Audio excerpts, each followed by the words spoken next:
So I figure I may have to record some of my updates as the day goes along. I wanted to drop in here and say that at this point, I am making myself a to-do list, and I'm going to share over to it and show you what the to-do list looks like. Let's see if that works. Yeah. So I can move it around. I wasn't sure if I could.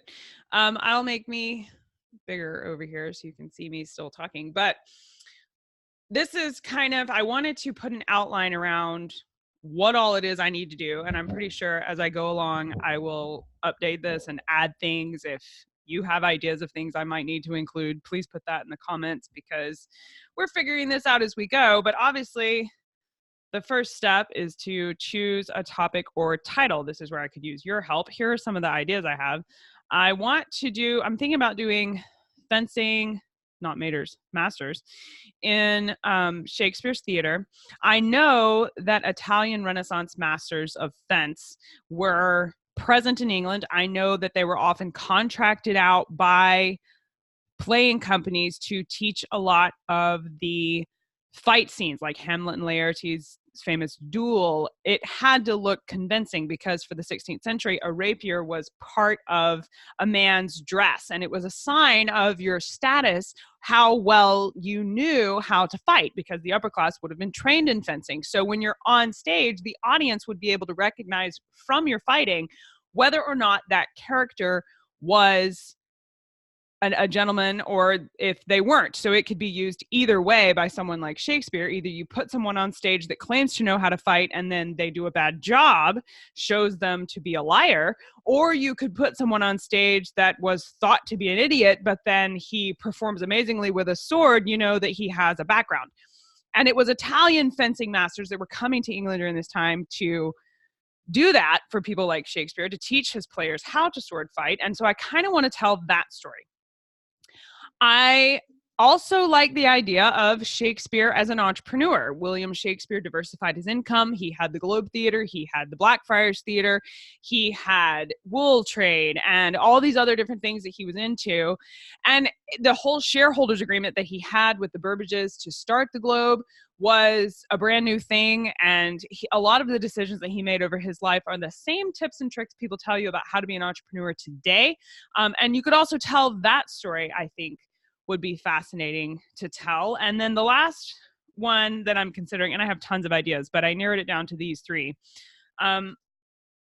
was to take a look at the Huguenots in England. I'm not 100%, obviously I'm not spelling that correctly. There we go. And to tell the story of the Mountjoys. We know that William Shakespeare lived with the Mountjoys in London, and just to tell their story, who they were, why was Shakespeare staying there, the state of religion in the 16th century, and just explore that story. So it's going to be one of these three. If you have a preference, vote in the comments below. I'm not necessarily going to do the one that gets the most votes because ultimately I have to do the one I think I can do the best at with my resources and things. So I am going to take your vote into account because that will help me make a decision about which topic we should do. So vote for your preference. As a viewer, what's the one you would most likely click on inside of a video library like Netflix or Amazon Prime? What topic would you want to know more about? Tell me that, and that will play heavily into what I decide to do. Also, I need to outline the timeline and set deadlines for contacting people. Obviously, the three footage types I'm going to need are, I've got to do me talking, stock footage, and interviews. I've been reading on Jason Brubaker's site about how to make a documentary. I'm also following a documentary person online, and I don't remember the name right now. I'll look that up and send it out in the email next week. But you want 5 to 7 experts. I'm going to look at contacting, we'll say 30 people. Because a lot of people are going to say no, right? So you need to contact enough people that you're going to get 5 yeses, because a documentary film, like if you watch, Ken Burns documentaries, he'll always interview this professor from this school, and you'll see them show up throughout the interview, but it'll be the same, 4 people just interspersed between the narrator and the stock footage happening there. And then he'll have these experts on showing, talking about some feature, and it'll be this talking head with a little banner at the bottom with their name and everything. So I figure somewhere between 5 and 7. 7 would probably be the most. I'm going to be okay with 4. Let's say 3 to 4. I don't think I want to do less than 3 because then it looks ridiculous. But I'll be okay with 3 to 4. I'd like to have 5, and we need to contact more than that. So those are kind of the to-do list. I also need to put together a script and identify which experts I would want to talk with. I think I'm going to do a big whiteboard, maybe back there, that's a big blank spot, on the wall where I can outline kind of the flow of the story. The story, that may actually be a thing, story flow, but I think it's called a storyboard. I have a book called Storyboard. Note to self, read storyboard. So I've got to get that going, because what I want to do is figure out what story I want to tell, so that then I know which expert to put with which thing. In terms of filmmaking, I need to make sure I have basically a shot list of, I need to have all of these things said on camera at some point, and then I can put it all together to make it look like a movie. But when I'm filming, I got to make sure I know, you have to be sure to ask this guest these 10 questions, because I need their answers on camera to fit here, here, and here in the overall story. You wouldn't want to get to the end of your filming and start editing it and realize you need the expert to have said this, this, and this at the part of the story, but you didn't get that in the interview. I don't want to be in that situation. So on my to-do list before I ever start filming is I need to outline it and make sure that I know what all clips I need to have on camera. And then obviously I need to survey my equipment and figure out, what do I have in terms of cameras, tripods, lights, cords, extension cords, etc. What do I have? And then obviously, what do I need and how can I get what I need? I know I have a lot of this as far as cameras, tripods, and lights from other film projects that I've done. I have some of it, but do I have everything? And I need to kind of look into, are there anything unique that I'm going to need because it's a documentary instead of some of the other things I've done? So just kind of do some research on equipment and figure out that. I also need to figure out where I'm going to film my portions. Now, notice I mentioned Ken Burns. If we go with him as kind of a baseline, he doesn't actually appear on camera for most of his as the expert. And I don't know if it's his voice that does the narration or not. I'll have to go and look. But basically, he narrates the stock footage and then inserts experts speaking, which I could do it that way as well. I also might need to hire a voiceover actor for the narrator. It's the narrator. Have you seen Winnie the Pooh? I have 2 children. I've seen lots of Winnie the Pooh, and they're constantly talking to the narrator.